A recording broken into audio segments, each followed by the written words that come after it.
ali e vai formar compostos menos eficientes. Bom, com relação a essa questão aqui, a gente está falando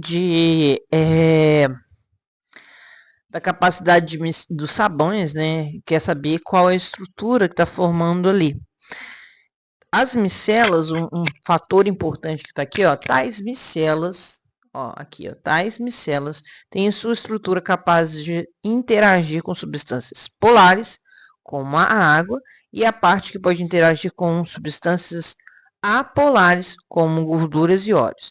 Então, para isso acontecer, eu tenho que ter uma parte polar na molécula e uma parte apolar. Vamos ver a estrutura, por exemplo, aqui, da letra E. Eu tenho um éter aqui, né? Eu tenho de um lado igual ao lado do outro, né? Então eu tenho não tem uma estrutura tão polar ali, né? Tem uma estrutura de baixa polaridade que não vai interagir com uma parte ou com outra. Então esse composto aqui, ele não seria o mais indicado para uma estrutura. Aqui eu teria um ácido carboxílico de cadeia pequena, bem pequenininha, né? Quando eu tenho um sabão, eu tenho que ter uma cadeia longa,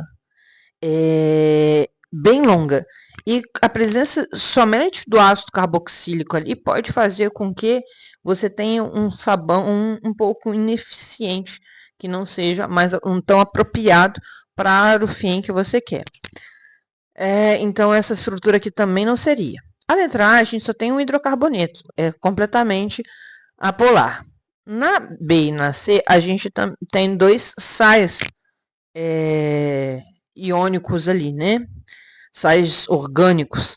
E o que vai diferenciar um do outro é o tamanho da cadeia carbônica que a gente tem.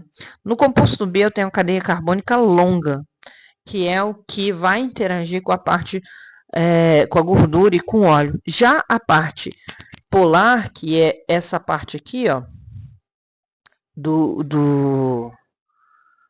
da pontinha aqui, ó, dessa pontinha aqui, ela vai interagir com a água. Então, a resposta dessa questão seria assim: devido ao tamanho da cadeia, que você tem que ter cadeias com mais de 11 carbonos, e a pontinha ali é a cabeça da estrutura do surfactante, ela vai interagir com a água.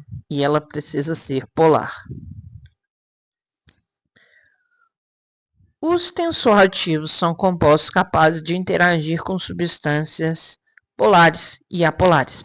A parte iônica dos tensoativos interage com parte polar e as partes lipofílicas interagem com parte apolar. Aí a gente tem um desenho aqui, um esquema. Vemos que a gente tem uma cadeia carbônica longa, que é a cauda ali do tensoativo, né? E a pontinha dele aqui, a gente tem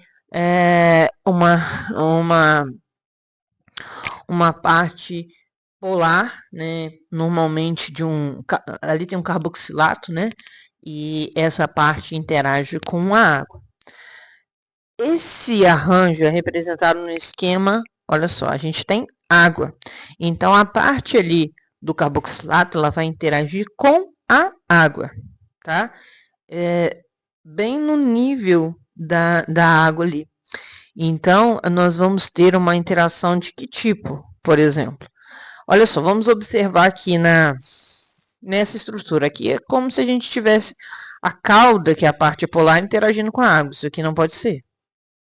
A mesma coisa acontece aqui. Aqui a gente tem lá a mesma coisa.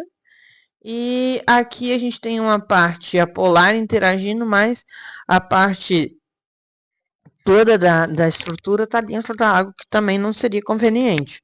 Então, qual que seria a melhor estrutura aqui? A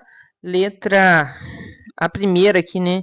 Esse daqui seria a letra A da nossa questão, que ali você tem a parte interagindo com a água, a parte polar e a cauda para fora ali.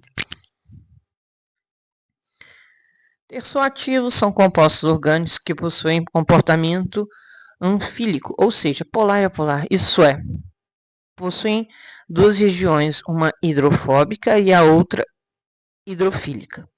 O principal tensoativo aniônico sintético, o principal tensoativo aniônico sintético surgiu na década de 1940 e teve grande aceitação no mercado de detergentes, em razão do melhor desempenho comparado ao do sabão. No entanto, o uso desse produto provocou grandes problemas ambientais, dentre eles a resistência à degradação biológica por causa dos diversos carbonos terciários da cadeia, que compõem a porção hidrofóbica desse tensoativo aniônico.